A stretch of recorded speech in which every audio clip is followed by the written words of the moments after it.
Kahraman mesai arkadaşlarım, gençliğimizi korumak, milletimizin istikbalini korumaktır.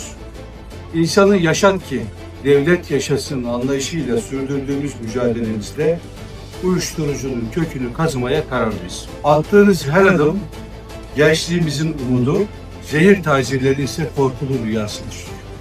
Bu şehirde zehir tacirlerine geçit yok. Suçtan beslenen hiçbir yapıya yer yok. Bir gencimizi bile kaybetmeye tahammülümüz yok.